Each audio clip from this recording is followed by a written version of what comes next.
In the grand tapestry of Japanese history, the samurai stands as an icon of martial prowess, unwavering loyalty, and stoic honor. We picture a warrior clad in intricate armor, a katana at his side, a figure defined by the masculine code of Bushido. But this image, as powerful as it is incomplete. It overlooks a different kind of warrior, one whose story is often relegated to the footnotes of history or dismissed as mere folklore. The female warrior, the Onna-bugeisha. These were women of the samurai class, trained not just in the arts of poetry and music, but in the deadly arts of war. They were protectors of their homes, masters of the naginata, and keepers of a warrior's honor. For most of history, their battlefield exploits have been a whisper. But in the twilight of the samurai age, during a bloody civil war that tore Japan apart, one woman's story became a roar that still echoes through the ages. Her name was Nakano Takeko. She is a figure shrouded in both legend and verifiable fact. The tales surrounding her are epic, with some claiming she single-handedly took 200 enemy heads in her final battle. It's a staggering number, the kind of myth that builds around heroes. But the truth of her life, the real story of her sacrifice, is in many ways even more compelling than the legend. This is the story of a woman who, faced with the end of her world, chose to meet it not with tears, but with a blade in her hand. It is the true story of Nakano Takeko, the last of the great female warriors. Imagine a world in turmoil. For over 2.5 centuries, Japan had been ruled by the Tokugawa shogunate, a military government that enforced a strict peace under the samurai class. But in the mid-19th century, this old world was shattering. Foreign ships, the so-called black ships from the West, had forced Japan's doors open, bringing with them new technologies and new ideas that threatened the very foundations of the shogun's power. A seismic political shift was underway. A powerful movement arose, rallying under the banner of Sano Joy, revere the emperor, expel the barbarians. They sought to overthrow the shogunate and restore direct political power to the Emperor Meiji. This clash of ideologies, of tradition versus modernization, ignited a brutal civil war known as the Boshin War. It was a conflict that pitted samurai against samurai, clan against clan, in a desperate struggle for the soul of Japan. At the heart of this storm stood the Aizu clan, a bastion of loyalty to the failing shogunate. Renowned for their martial skill and their unshakable adherence to the code of Bushido, the warriors of Aizu were prepared to fight to the last man to defend their way of life. It was into this crucible of fire and honor that Nakano Takeko would step, not as a bystander, but as a champion for a world that refused to die quietly. Nakano Takeko was not born into the heartland of the Aizu domain, but in the bustling metropolis of Edo, the city we now know as Tokyo, in the year 1847. She was the firstborn daughter of Nakano Heinai, a respected official who served the Aizu clan in the shogun's capital. From her earliest days, she was immersed in the world of the samurai elite. Her family's deep-seated loyalty to the Aizu lord and, by extension, the Tokugawa shogun, was the air she breathed. This allegiance was not just a political stance, it was a core part of her identity. In an era where the education of women, even those of the samurai class, was often limited to domestic arts, Takeko's upbringing was exceptional. Her father ensured she received a rigorous intellectual education. She was a gifted student, excelling in the elegant art of calligraphy and developing a deep appreciation for classical poetry. She could read the ancient tales of heroes and warriors, stories that likely planted the seeds of her own destiny. But her education did not stop with pen and paper. The true mark of her unique path was her training in the martial arts. While many samurai women were taught to use a dagger for self-defense, Takeko's training went far beyond this. She became a student of the renowned master Akaoka Daisuke, who ran a prestigious dojo that instructed some of the era's most prominent figures. Under his tutelage, Takeko dedicated herself to mastering the Ito-ryu style of swordsmanship, but her true calling was found in the graceful, sweeping arcs of the naginata. The naginata is a polearm, a long wooden shaft topped with a curved, single-edged blade. It was the traditional weapon of the Onna-bugeisha. Its length provided a crucial advantage, allowing a warrior to keep a sword-wielding opponent at a distance, using leverage and fluid movements to strike with lethal force. For a woman, it was the great equalizer on the battlefield. In Takiko's hands, it was more than a weapon. It was an extension of her will. She trained relentlessly, her discipline and talent so profound that she achieved the level of Menkyo, a license to teach, by the time she was a teenager. Her skill did not go unnoticed. Her own master, Akaoka Daisuke, was so impressed with her that he adopted her, a common practice at the time to secure a worthy heir for one's lineage in school. He saw in her not just a student, but the future of his art. For a time, she worked as his assistant instructor, even being sent to the Okayama domain to train other women. A formal arrangement was even made for her to marry the nephew of her adoptive father, a testament to her standing and promise. But the winds of war were gathering. As the political situation in Japan grew more volatile, with tensions between the imperial court and the shogunate reaching a breaking point, Takiko's life took a dramatic turn. Her adoptive father arranged for her to return to her birth family, a move that nullified her engagement. The coming conflict demanded that all loyalties be absolute. Takiko returned to the Nakano household just as the Aizu clan was being drawn into the vortex of the Boshin War. Her formal training was complete. The world would soon provide her with a battlefield. To understand Nakano Takiko's final, heroic stand, we must first understand the cataclysm that was the Boshin War. This was not merely a series of battles. It was the violent birth of modern Japan. The conflict officially erupted in January 1868, but its roots ran deep. For centuries, the emperor in Kyoto had been a symbolic and religious figurehead, while real power was held by the shogun in Edo. The Tokugawa shogunate had maintained a fragile peace through a rigid social hierarchy and a policy of near-total isolation from the outside world. This isolation was shattered in 1853 with the arrival of Commodore Matthew Perry of the United States Navy. His black ships steamed into Edo Bay, their cannons and steam power a shocking demonstration of Western military and industrial might. Perry demanded that Japan open its borders to trade, and the outmatched shogunate had no choice but to concede. This act of perceived weakness was a profound humiliation for many samurai. It exposed the shogunate's inability to protect Japan from foreign influence, leading to a surge of nationalist fervor. Two factions emerged from this crisis. One side argued for a pragmatic approach, adopt Western technology to strengthen Japan and preserve the shogunate. The other, more radical faction, rallied around the emperor. They argued that the shogun had failed in his duty and that only by restoring the emperor to supreme authority could Japan be unified and strong enough to resist the West. This movement gained the support of powerful Western clans like the Choshu and Satsuma, who had long-standing rivalries with the Tokugawa. The Aizu clan and its lord Matsudaira Katamori stood as a rock of pro-shogun sentiment. Appointed as the military commissioner of Kyoto, Katamori was tasked with policing the city and suppressing the growing anti-shogun movement. This placed Aizu in direct opposition to the powerful imperial loyalists. The Aizu samurai were famed for their discipline, their martial tradition, and their unwavering devotion to Bushido. Their code was one of absolute loyalty, and their loyalty was to the Tokugawa shogun.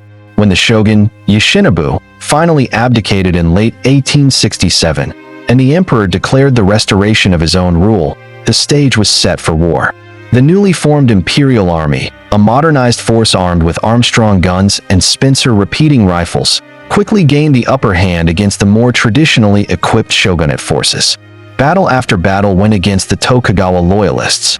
As the imperial forces pushed north, their ultimate target became the heartland of the staunchest opposition, the Aizu domain. For the people of Aizu, this was more than a political struggle. It was an existential threat.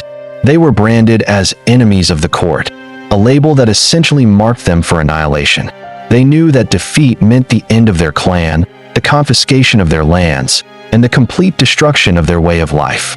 They were fighting for their homes, their honor, and their very identity. It was a fight to the death, and as the imperial army marched toward their castle, every single person in Aizu, man, woman, and child, would be called upon to make a stand. In the autumn of 1868, the war arrived at Aizu's doorstep. The bulk of the clan's professional samurai army was engaged elsewhere, trying to halt the imperial advance in other parts of the country. This left the domain's capital, Izuwakamatsu, perilously exposed. The defense of the region fell to a skeleton crew of remaining soldiers, reservists, and the very young and very old. As the massive imperial army, numbering in the tens of thousands, swarmed into the valley, a sense of doom descended upon the people. Inside the town surrounding Tsuruga Castle, the women of the Aizu clan faced a grim reality. According to the samurai code, their role in a siege was clear. They were to provide support from behind the walls, cooking food, making cartridges for the guns, tending to the wounded, and extinguishing fires. And if the worst came to pass, if the castle walls were breached and defeat was certain, they were expected to perform jigai, ritual suicide, to avoid the dishonor of capture. Their duty was to die with honor, not to fight. But Nakano Takeko was not one to stand by and wait for death. Filled with the martial spirit instilled in her since childhood and fiercely loyal to her clan, she saw this prescribed role as an unacceptable passivity. She had trained her entire life as a warrior. Now, with her home on the brink of destruction, she intended to act like one. She refused to accept that her naginata would only be used for a final, solitary act of defiance in a burning room. She would take the fight to the enemy. She was not alone in this sentiment. Her sister, Yuko, and her mother, Koko, who was also trained with the naginata, shared her resolve. Together, they began to rally other women from samurai households who felt the same. They went from door to door, gathering a small but determined group. These were women who had seen their husbands, sons, and fathers march off to war, and now, with the enemy at their gates, they decided to form their own line of defense. They armed themselves with their naginatas, polished their family blades, and prepared for battle. This impromptu group, which would become known to posterity as the Joshitai, or Women's Army, was an unofficial, ad hoc unit born of desperation and courage. It included Takeko, her mother and sister, and around 20 to 30 other women. They presented themselves to the Aizu military official, Kano Ganbei, and formally requested permission to fight on the front lines. The request was met with predictable resistance. The Aizu commanders, steeped in a rigid tradition that separated the roles of men and women, were hesitant. It was considered a dishonor for a clan to have to rely on its women to fight its battles. It was an admission of weakness, a sign that all their male warriors had failed. They initially refused, ordering Takeko and her followers to remain within the castle as non-combatants. Takeko, however, was adamant. She threatened that if they were not allowed to fight as a recognized unit, they would commit ritual suicide on the spot. Their lives, she argued, would be better spent taking even one enemy soldier with them than being wasted in a passive death. Her fierce determination, combined with the dire military situation, left the commanders with little choice. While they never formally integrated the Joshitai into the main army, they acquiesced. Takeko was named the leader of the unit, and they were permitted to join the defense. This small band of female warriors, bound by a shared sense of duty and defiance, prepared to make their last stand.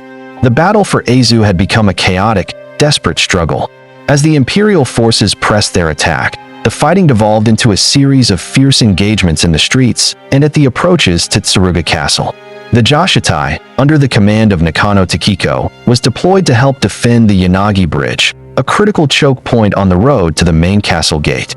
A contingent of Aizu troops was already there, attempting to hold back a much larger imperial unit from the Ogaki domain. These enemy soldiers were armed with modern, Western-made rifles, and their relentless fire was taking a heavy toll on the defenders. Takeko and her band of roughly 30 women arrived to this scene of smoke, blood, and the constant crack of gunfire. They were a startling sight. Women dressed in the traditional hakama trousers of a martial artist, their hair tied back, armed with the archaic naginata in the face of a modern army. They were a living embodiment of the old Japan confronting the new. Seeing the Aizu defenders faltering, Takeko made a bold decision. A defensive stand would be suicide. Their only chance, their only way to make a meaningful impact, was to attack. With a powerful cry, she raised her naginata and led the charge directly into the enemy line. The Joshitai followed, a wave of defiant courage surging across the bridge. The imperial soldiers, who had been methodically firing from a distance, were stunned. They were trained to fight against other soldiers with rifles, not to be charged by a group of furious women wielding massive polearms. The shock of the attack momentarily broke their discipline. This was the opening Takeko needed. She plunged into their ranks, a whirlwind of deadly grace. The naginata, in the hands of a master, was a terrifying weapon up close. She spun and lunged, the blade a blur. Legends born from this moment claim she cut down 200 men, a number that reflects the sheer terror and awe she inspired rather than a literal count. But the historical truth is no less heroic. Accounts from the battle confirm that she killed at least 5 or 6 enemy soldiers with her own hands, fighting with a ferocity that stopped the imperial advance in its tracks. Her Joshitai fought alongside her, their blades carving a space of desperate valor amidst the chaos.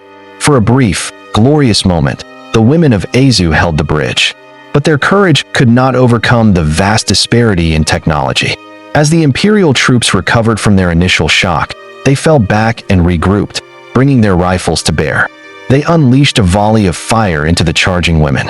As Takeko pressed her attack, a bullet struck her squarely in the chest. The impact was devastating. She fell, knowing instantly that the wound was mortal. Even in her final moments, her mind was on her honor as a samurai. The greatest prize for an enemy soldier was to take the head of a formidable opponent as a trophy. The thought that her head would be claimed by the men who were destroying her home was unbearable. Gasping for breath, she turned to her sister, Yuko, who was fighting near her side. She gave one last, heartbreaking command: "Cut off my head and bury it. Do not let the enemy take it."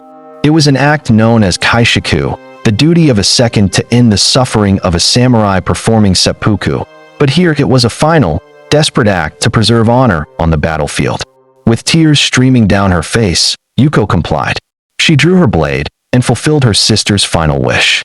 As the battle raged around them, Yuko and another woman retrieved Takiko's head and body, retreating from the bridge to ensure she would not become a spoil of war. Nakano Takeko, warrior of Aizu, was dead at the age of 21. Nakano Takeko's charge did not win the battle. The Joshitai was forced to retreat, and the Battle of Aizu ended in a crushing defeat for the clan. Tsuruga Castle fell after a month-long siege, and the Aizu domain surrendered.